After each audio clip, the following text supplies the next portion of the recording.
ఎలా ఉన్నారు? అందరూ బాగుండాలి, అందులో మనం అందరము ఉండాలి.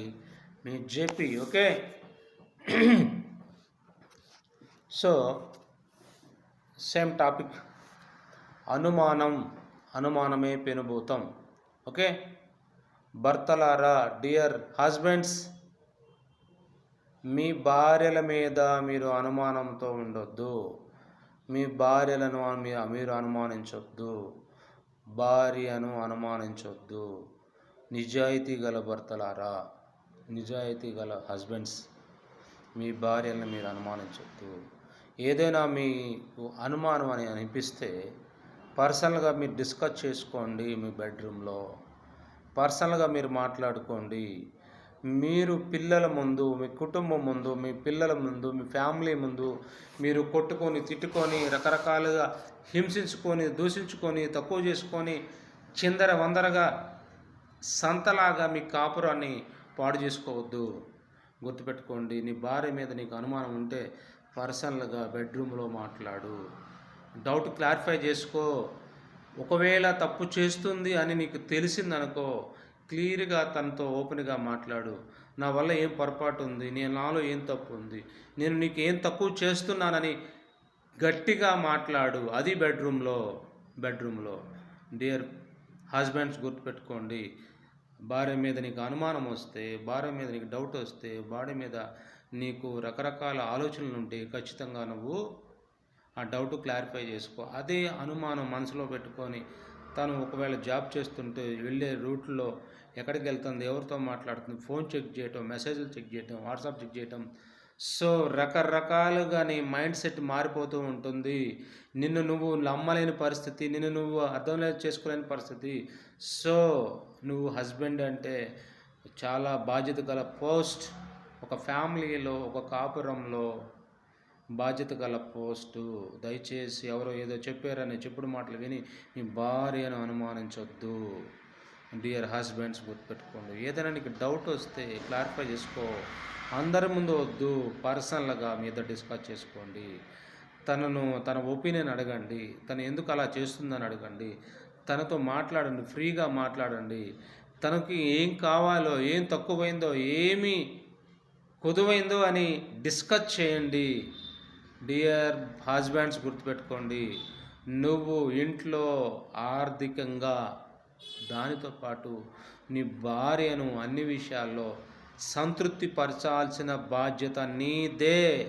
డియర్ హస్బెండ్స్, గుర్తుపెట్టుకోండి. మీరు తాగి, మీరు ఫ్రెండ్స్తో తిరిగి, రకరకాలుగా మీరు పర్సనల్గా ఎంజాయ్ చేసి, ఏ టైంకి వస్తానని, ఎప్పుడెప్పుడో వచ్చి, ఎన్ని రోజులకో వచ్చి నువ్వు ఊరికి టార్చర్ పెడుతుంటే ఏ భార్య నిన్ను గౌరవించదు, ఏ భార్య నిన్ను లెక్క చేయదు, ఏ భార్య నీకు విలువ ఇవ్వదు, ఏ భార్య నిన్ను ప్రేమించదు, ఏ భార్య నిన్ను సహించదు, ఏ భార్య నిన్ను ఐ డోంట్ కేర్ అనేది. డియర్ ఫ్రెండ్స్, గుర్తుపెట్టుకోండి. ఇప్పుడు జనరేషన్లో ఎవరు కూడా లెక్క చేయరు. ఎవరు లెక్క చేయరు. డియర్ ఫ్రెండ్స్, గుర్తుపెట్టుకోండి. నీ బలహీనతలను వాపేసాయి. నీ బలహీనతలను ఒప్పేసుకొని హ్యాబిట్స్ తీసేసుకో. తాగుడా తీసేయి, స్మోకింగ్ తీసేయి, డ్రింక్ తీసేయి, గంజాయి తీసేయి, ఏదైనా మత్తు పదార్థాలను తీసేసి ఇన్ టైంకి నీ ఇంటికి వెళ్ళు. నీ భార్య పిల్లలతో హ్యాపీగా ఉండు. డియర్ ఫ్రెండ్స్, గుర్తుపెట్టుకోండి. దయచేసి నీ పర్సనల్గా నువ్వు ఎంజాయ్ చేసి ఎప్పుడుకో వస్తే నీ భార్య నీకోసం ఎదురు చూస్తూ ఉంటుంది. ఆ రోజులు పోయినాయి. అవి ఎప్పుడో పాతకాలపు రోజులు, 100 years యాబో. ఇప్పుడు అలా కాదు. టైం మారింది, ట్రెండ్ మారింది, జనరేషన్ మారింది. 1 day చూస్తారు, 2 days చూస్తారు, 1 month చూస్తారు, 1 year చూస్తారు. ఇక ఆగరు. ఐ డోంట్ కేర్ అనే పరిస్థితులు ఇప్పుడు. డియర్ హస్బెండ్స్, గుర్తుపెట్టుకోండి. దయచేసి మీ భార్యలను మీరు అనుమానించొద్దు. తన మీద ఎటువంటి నెగిటివ్ ఒపీనియన్ వద్దు. ఏదైనా ఉంటే మీ ఇద్దరు పర్సనల్గా డిస్కస్ చేసుకోండి. ఒక కాపురము, ఒక ఫ్యామిలీ కొలాప్స్ అయిందంటే, ఒక ఫ్యామిలీ డిస్పాచ్ అయిందంటే, ఒక ఫ్యామిలీ అల్లకల్లోలం అయిపోయి ఎవరికారు విడిపోయారంటే కేవలం ఫస్ట్ రోలు హస్బెండ్దే, సెకండ్ రోలు వైఫ్ది. ఓకేనా? భర్తది ఫస్ట్, తర్వాత సెకండ్ వైఫ్ది. డియర్ ఫ్రెండ్స్, గుర్తుపెట్టుకోండి. నీ పిల్లల కోసం నీ భార్యను భరించు అంటే ఎంతవరకు అంటే ఒక లిమిట్ ఉంటుంది. డియర్ ఫ్రెండ్స్, గుర్తుపెట్టుకోండి. ఏదైనా నీకు మానసికంగా చాలా బాధపడుతున్నావంటే ఖచ్చితంగా మీ ఇద్దరు మాట్లాడుకోవాలా. దాన్ని మనసులో పెట్టుకోవద్దు. దాన్ని పెట్టుకొని నువ్వు ఏదేదో బాధపడొద్దు, ఏదేదో టెన్షన్ పడొద్దు. దానివల్ల నువ్వే క్షీణించిపోతావు, ఎక్కువ తాగుడుకు బానిస అవుతావు. నువ్వు ఇంటికి రాలేవు, టైంకి రాలేవు, ఎవరెవరితో చెప్పుకుంటూ ఉంటావు, ఎవరెవరితో నీ మనసులో కుంగిపోతూ ఉంటావు, బాధపడుతూ ఉంటావు, నువ్వు నలిగిపోతూ ఉంటావు, కుమిలిపోతూ ఉంటావు. అవసరం లేదు. ఫ్రీగా మాట్లాడండి. నీకు డౌట్ వస్తే ఇంటికి వెళ్ళి మాట్లాడు, ఇంటికి వెళ్ళి పర్సనల్గా మాట్లాడు. పిల్లల ముందు డిస్కస్ చేసుకోవద్దు, తల్లిదండ్రుల ముందు డిస్కస్ చేసుకోవద్దు, ఇంటి పొరుగు అయిన వారి ముందు డిస్కస్ చేసుకోవద్దు, రోడ్డు మీద డిస్కస్ చేసుకోవద్దు. నీ ఫ్యామిలీ పొరుగు మీరే తీసుకోవద్దు. మూడో కంటికి కూడా నీ కాపురం యొక్క లోటుపాట్లు, నీ కాపురంలో కలతలు మూడో కంటికి తెలియద్దు, దేవుడికి కూడా తెలియద్దు. డియర్ ఫ్రెండ్స్, గుర్తుపెట్టుకోండి. ఖచ్చితంగా ఒక భార్య మిస్టేక్ ఉందని నీకు అనిపిస్తే నువ్వు వెళ్ళి పర్సనల్గా మాట్లాడు, బెడ్రూమ్లో మాట్లాడుకోండి, క్లారిఫై చేసుకోండి, ఆ రోజుతో ఖతం చేసుకోండి. దాన్ని మళ్ళీ పొడిగించుకోవద్దు. ఇక ఎప్పుడు కూడా మీ ఇద్దరు ఒక అండర్స్టాండ్కి రండి. మీ ఇద్దరు ఒక అండర్స్టాండ్తో ఉంటే ఖచ్చితంగా మీ భవిష్యత్తు బాగుంటుంది, మీ ఫ్యామిలీ ముందుకెళ్తుంది, మీ పిల్లలు కూడా హ్యాపీగా ఫీల్ అవుతారు. మీ ఇద్దరు కొట్టుకొని తిట్టుకొని నరుక్కోవాలని, చంపుకోవాలని, ఏదేదో చేసుకోవాలని అంటే నీ పిల్లల భవిష్యత్తు ఏమవుతుంది?